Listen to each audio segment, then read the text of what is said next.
ಕಣ್ಣಿದ್ದು ಕೈಕಾಲು ಗಟ್ಟಿ ಇದ್ರೂ ಕೂಡ ನಾವು ಅಷ್ಟೊಂದು ಆಟದಲ್ಲಿ ಆಸಕ್ತಿ ವಹಿಸೋದಿಲ್ಲ. ಆದರೆ ಇವತ್ತು ನಮ್ಮ ಏನು ಅವರನ್ನ ನಾನು ಅಂಗವಿಕಲರು ಅಥವಾ ಅಂಧರು ಅಂತ ಕರೆಯಕ್ಕೆ ನಾನು ಬಯಸೋದಿಲ್ಲ. ಅವರು ನಮ್ಮಂಥವರಿಗೆ ಒಂದು ಚೇತನ ಕೊಡುವಂತ ಒಂದು ಆಟಗಾರರು ಅಂತ ಹೇಳಕ್ಕೆ ಬಹಳಷ್ಟು ಹೆಮ್ಮೆಯಿಂದ ಬಯಸ್ತೇನೆ.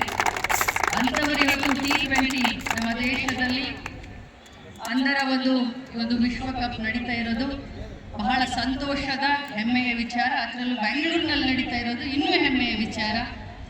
ಕೆಲವೊಂದು ವಿಷಯವನ್ನ ನಮ್ಮ ಅಧ್ಯಕ್ಷರಾದಂಥ ಮಹಾಂತೇಶ್ ಅವರು ಹೇಳಿದ್ದಾರೆ. ಕರ್ನಾಟಕ ರಾಜ್ಯ ಸರ್ಕಾರ ವಿಶೇಷವಾಗಿ ನಮ್ಮ ಆಟಗಾರರಿಗೆ ವಿಶೇಷವಾದಂಥ ಸೌಲಭ್ಯವನ್ನು ಕೊಡಬೇಕು ಅಂತ ನನ್ನ ಎದುರುಗಡೆ ಒಂದು ವಿನಂತಿಯನ್ನು ಇಟ್ಟಿದ್ದಾರೆ. ಖಂಡಿತವಾಗಿಯೂ ಇವತ್ತು ಚಾಚಾ ನೆಹರೂಜಿ ಅವರ ಹುಟ್ಟಿದ ದಿನ.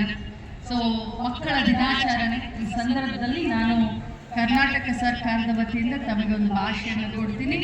ತಮ್ಮ ಈ ಕ್ರಿಕೆಟ್ ಅಸೋಸಿಯೇಷನ್ಗೆ ರಾಜ್ಯ ಸರ್ಕಾರದಿಂದ ಮತ್ತು ವಿಮೆನ್ ಅಂಡ್ ಚೈಲ್ಡ್ ಮಿನಿಸ್ಟ್ರಿಯಿಂದ, ಯಾಕಂದ್ರೆ ಈ ಮಿನಿಸ್ಟ್ರಿಯಲ್ಲಿ ಕೆಲಸ ಮಾಡ್ತಾ ಇರೋದು ನಿಮಗೋಸ್ಕರ, ನನ್ನ ಇಲಾಖೆಯಿಂದ ಏನೆಲ್ಲ ಅನುಕೂಲವನ್ನು ತಾವು ಬಯಸ್ತೀರಾ ಖಂಡಿತವಾಗಲೂ ನಾನು ಮುಂದೆ ನಿಂತ್ಕೊಂಡು ಮಾಡಿಕೊಡ್ತೀನಿ ಅಂತ ಒಂದು ಭಾಷೆಯನ್ನು ಕೊಡ್ತೀನಿ. ಈ ಆಟದಲ್ಲಿ ಭಾಗವಹಿಸುವುದೇ ಬಹಳ ದೊಡ್ಡದು. ಗೆಲುವು ಸೋಲು ಮುಖ್ಯ ಅಲ್ಲ. ಬಟ್ ನೀವು ಇಷ್ಟೊಂದು ದೂರ, ಅವರು ನೇಪಾಳದಿಂದ ಬಂದಿದ್ದಾರೆ, ನಮ್ಮ ಇಂಡಿಯನ್ ಟೀಮು ಇಲ್ಲಿದ್ದಾರೆ, ಅದ್ರ ಜೊತೆಗೆ ನಾಳೆ ಶ್ರೀಲಂಕಾ ಕೂಡ ಹೋಗ್ತಾ ಇದೆ. ಸೊ ನಿಮಗೆಲ್ಲರಿಗೂ ಕೂಡ ನಾನು ಪ್ರಾರ್ಥನೆಯನ್ನು ಮಾಡ್ತೀನಿ. I wish you all success, very best, play well, do well. Both the team, I wish you well. Thank you so much.